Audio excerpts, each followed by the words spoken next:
প্রিয় ছাত্রছাত্রীরা, আজকে আমি তোমাদেরকে এবিএর মাধ্যমে মাধ্যমিক 2026 সালের পরীক্ষার জন্য এবিটিআর টেস্ট পেপারের যে সমস্ত প্রশ্নগুলো দেওয়া হয়েছে 463 নম্বর পেজ ভূগোলের যে প্রশ্নগুলো আছে দেখো 2026 সালের, সেগুলো আমরা আলোচনা করবো। এমসিকিউ এবং এসকিউ টাইপের প্রশ্ন, অর্থাৎ 1 নম্বর এবং 1 নম্বর প্রশ্নের যে প্রশ্নগুলো আছে বিভাগ ক এবং ক্ষয়ের মধ্যে, সেগুলো আলোচনা করবো। তোমরা ভিডিওটা শুরু থেকে শেষ অবধি দেখবে এবং চ্যানেলে যদি নতুন হয়ে থাকে অবশ্যই চ্যানেলটাকে সাবস্ক্রাইব করে রাখবে পরবর্তী পেজগুলো প্রশ্নোত্তর পাওয়ার জন্য। এবং এর আগের যে পেজগুলো ছিল সেগুলোর প্রশ্নোত্তর আমরা আলোচনা করে দিয়েছি, তোমরা প্লে লিস্ট থেকে সেই প্রশ্ন উত্তরগুলো পেয়ে যাবে, দেখে নিও সেখান থেকে সেই প্রশ্ন উত্তরগুলো। আজকে আমরা আলোচনা করব এই 463 নম্বর পেজ। তো এখানে দেখো বিভাগ ক এর মধ্যে যে প্রশ্নগুলো আছে ভূগোলের, একের দাগে বলা আছে বিকল্পগুলির থেকে সঠিক উত্তরটি নির্বাচন করে লেখো। এখানে 14টা প্রশ্ন 1 নম্বর করে দেওয়া হয়েছে 1 পয়েন্ট। একের দাগে বলা আছে দেখো বহির্জাত প্রক্রিয়ার মূল উৎস হলো, বহির্জাত প্রক্রিয়ার মূল উৎস হলো কি? সেটা হবে সূর্য। এর পরবর্তী প্রশ্ন কি? সাহারা মরুভূমির লবণাক্ত হ্রদকে বলে, তাকে কি বলা হয়? সেটা এখানে হবে দেখো অপশান ক অর্থাৎ শর্টস বলা হয়। এর পরবর্তী প্রশ্ন সমুদ্রপৃষ্ঠে গড় বায়ুচাপ, সমুদ্রপৃষ্ঠে গড় বায়ুচাপ, এটা হবে 1013.2 মিলিবার, অপশান খ। এর পরবর্তী প্রশ্ন দেখো বলা আছে কি অশ্ব অক্ষাংশে অবস্থিত, অশ্ব অক্ষাংশে অবস্থিত এটা হবে উপক্রান্তীয় উচ্চচাপ বলে, অপশান খ। এর পরবর্তী প্রশ্ন উষ্ণ ও শীতল সমুদ্র স্রোত যে স্থানে মিলিত হয় তাকে বলে, তাকে কি বলা হয়? তাকে হিমপ্রাচীর বলা হয়, অপশান এখানে গ। এর পরবর্তী প্রশ্ন পৃথিবী ও চাঁদের দূরত্ব সবচেয়ে বেশি হলে তাকে বলে, তাকে কি বলা হয়? তাকে অ্যাপোজি বলা হয়, এখানে অপশান ঘ। এর পরবর্তী প্রশ্ন বলা হয়েছে দেখো যে কোনটি জৈব অভঙ্গুর বর্জ্য, কোনটি জৈব অভঙ্গুর বর্জ্য, তাহলে সেটা হবে অপশান ঘ, সবকটি প্রযোজ্য। এর পরবর্তী যে প্রশ্ন দেখো দেওয়া হয়েছে কি, সেটা হলো কেন্দ্রশাসিত লাদাখকে পৃথক করা হয়েছে ড্যাশ থেকে, কেন্দ্রশাসিত লাদাখকে পৃথক করা হয়েছে ড্যাশ থেকে, তাহলে এখানে আমাদের কোনটা হবে? সেটা হবে জম্মু ও কাশ্মীর, অপশান খ। এর পরবর্তী প্রশ্ন দেখো মৌসুমী বিস্ফোরণ প্রথম দেখা যায়, মৌসুমী বিস্ফোরণ প্রথম দেখা যায়, তাহলে সেটা হবে এখানে কেরলে, অপশান ক। এর পরবর্তী প্রশ্ন হচ্ছে গোরস্ত উপত্যকার মধ্য দিয়ে প্রবাহিত নদী, গোরস্ত উপত্যকার মধ্য দিয়ে প্রবাহিত নদী, সেটা হচ্ছে নর্মদা, অপশান এখানে ঘ। এর পরবর্তী প্রশ্ন দেখো কি বলা হয়েছে যে কোনটি জাইদ ফসল, তাহলে জাইদ ফসল হচ্ছে কোনটা? সেটা হচ্ছে আউশ ধান, অপশান গ। এর পরবর্তী প্রশ্ন বলা হয়েছে দেখো কি পশ্চিমবঙ্গের সর্বাধিক গুরুত্বপূর্ণ তথ্য প্রযুক্তি কেন্দ্র, সেটা হবে সল্ট লেক সেক্টর 5। পরবর্তী প্রশ্ন ভারতের বৃহত্তম বন্দর হলো, ভারতের বৃহত্তম বন্দর হলো মুম্বাই, অপশান ঘ। এরপরে আছে ভারতের টোপোগ্রাফিক্যাল মানচিত্র প্রস্তুত সংস্থা হলো, দেখো এখানে এটা হবে আমাদের SOI, সার্ভে অফ ইন্ডিয়া, এই অপশান ঘই হবে, কিন্তু এটা হবে SOI, সার্ভে অফ ইন্ডিয়া। এর পরবর্তী প্রশ্ন দেখো বিভাগ খ 2 দাগে যে প্রশ্নগুলো আছে শুদ্ধ শুদ্ধ নির্ণয় করতে বলা আছে। আমি ঠিক হলে রাইট দেবো, ভুল হলে ক্রস চিহ্ন দেবো, সেটা তোমরা অবশ্যই পরীক্ষার সময় ঠিক হলে সু এবং ভুল হলে অ লিখবে। প্রথম প্রশ্ন আছে হিমবাহ উপত্যকা বা হিমদ্রোণী ইউ আকৃতির হয়, এটা এখানে শুদ্ধ বলা হয়েছে। এর পরবর্তী প্রশ্ন নাতিশীতোষ্ণ ঘূর্ণবাতে বিধ্বংসী ঝড় সৃষ্টি হয়, এটা এখানে ভুল বলা হয়েছে। পরবর্তী প্রশ্ন বায়ুমণ্ডলে অক্সিজেনের পরিমাণ সর্বাধিক, এটা এখানে ভুল বলা হয়েছে। পরবর্তী প্রশ্ন মিসিসিপি নদীর বদ্বীপ পাখির পায়ের মতো দেখতে, এটা এখানে ঠিক বলা হয়েছে। এর পরবর্তী প্রশ্ন ইনজেকশনের সিরিঞ্জ একটি চিকিৎসা বর্জ্য, এটাও ঠিক বলা হয়েছে। দক্ষিণ ভারতের নদীগুলি নৌ পরিবহনের উপযোগী, দক্ষিণ ভারতের নদীগুলি নৌ পরিবহনের উপযোগী, এটা এখানে আমাদের ভুল বলা আছে। পরবর্তী প্রশ্ন উপগ্রহ চিত্রে ফলস কালার ব্যবহৃত হয় না, তাহলে এটাও এখানে আমাদের ভুল বলা হয়েছে। তাহলে দেখো প্রথমটা আমাদের ঠিক বলা হয়েছে, দ্বিতীয়টা আমাদের ভুল বলা হয়েছে, তৃতীয়টাও ভুল বলা হয়েছে, এবং 4 নাম্বারটা 5 নাম্বারটা ঠিক বলা হয়েছে, আর 6 নাম্বারটা ভুল বলা হয়েছে, এবং শেষে আমাদের 7 নাম্বারটাও ভুল বলা হয়েছে। এর পরবর্তী প্রশ্নগুলো দেখো বলা আছে 2.2 উপযুক্ত শব্দ বসিয়ে শূন্যস্থান পূরণ করো যে কোনো 6টি, এখানে আমাদের 6 নাম্বার দেওয়া আছে। প্রথম প্রশ্ন কি বায়ুর গতিবেগ নির্ণয় করা হয় ড্যাশ যন্ত্রের মাধ্যমে, বায়ুর গতিবেগ নির্ণয় করা হয় ড্যাশ যন্ত্রের মাধ্যমে, তাহলে এখানে কি হবে বায়ুর গতিবেগ মাপা হয় ড্যাশ যন্ত্রের সাহায্যে, সেটা হবে অ্যানিমোমিটার যন্ত্রের সাহায্যে, অ্যানিমোমিটার যন্ত্রের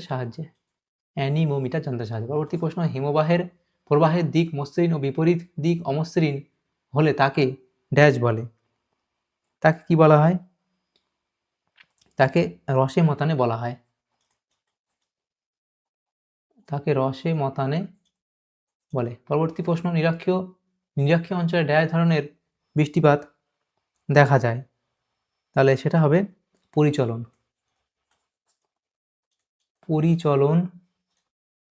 পরিচলন ধরনের বৃষ্টিপাত দেখা যায়। এর পরবর্তী প্রশ্ন, ড্যাশ তিথিতে জোয়ার দুর্বল হয়? তাহলে এটা হবে, কোন তিথিতে জোয়ার দুর্বল হয়? অষ্টমী তিথিতে। অষ্টমী তিথিতে। অষ্টমী তিথিতে। তাহলে এরপরে হচ্ছে প্রশ্ন, ড্যাশকে উন্নয়নের জীবনরেখা বলে? এটা হবে জলপথকে। আচ্ছা, এখানে তো লেখাই আছে জলপথকে। জলপথকে, আচ্ছা, জলপথকে উন্নয়নের জীবনরেখা বলে। পরবর্তী প্রশ্ন, ভূতাপ শক্তি একটি ড্যাশ শক্তির উদাহরণ? ভূতাপ শক্তি একটি ড্যাশ শক্তির উদাহরণ। তাহলে এটা কোনটা হবে? সেটা হবে অপরিচালিত শক্তির উদাহরণ। অপ্রচলিত শক্তির উদাহরণ। এর পরবর্তী প্রশ্ন কি বলা আছে? সেটা হচ্ছে, মরু উদ্ভিদকে ড্যাশ বলে? তাহলে মরু উদ্ভিদকে কি বলা হয়? জেরোফাইট বলা হয়। মরু উদ্ভিদকে জেরোফাইট বলে। একটি বা দুটি শব্দ উত্তর দাও। প্রথম প্রশ্ন কি? বায়ুপ্রবাহের সমান্তরালে গঠিত বালিয়াড়ির নাম কি? সেটা হচ্ছে শিব বালিয়াড়ি। শিব বালিয়াড়ি। এর পরবর্তী প্রশ্ন, বায়ুমণ্ডলের কোন স্তরে জেট বিমান যাতায়াত করে? সেটা হবে স্ট্র্যাটোস্ফিয়ার।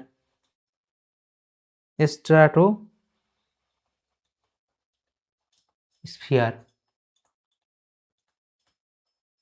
এর পরবর্তী প্রশ্ন, হ্যামবোল্ড স্রোত কোন মহাসাগরে প্রবাহিত হয়? তাহলে সেটা হচ্ছে, কোন মহাসাগরে প্রবাহিত হয়? সেটা হবে প্রশান্ত মহাসাগর। এর পরবর্তী প্রশ্ন কি?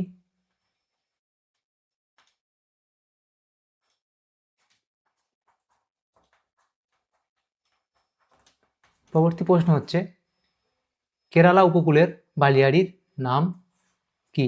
কেরালা উপকূলের বালিয়াড়ির নাম কি? সেটা হবে থেরিস। পরবর্তী প্রশ্ন, কোন শিল্পকে শিল্পের দানব বলা হয়? কোন শিল্পকে শিল্পের দানব বলা হয়? তাহলে সেটা হবে পেট্রো রসায়ন শিল্পকে। পেট্রো রসায়ন শিল্পকে। এর পরবর্তী প্রশ্ন, সেটা কি? ভারতের কোন অরণ্যে সিংহ পাওয়া যায়? সেটা হচ্ছে গুজরাটের গির অরণ্যে।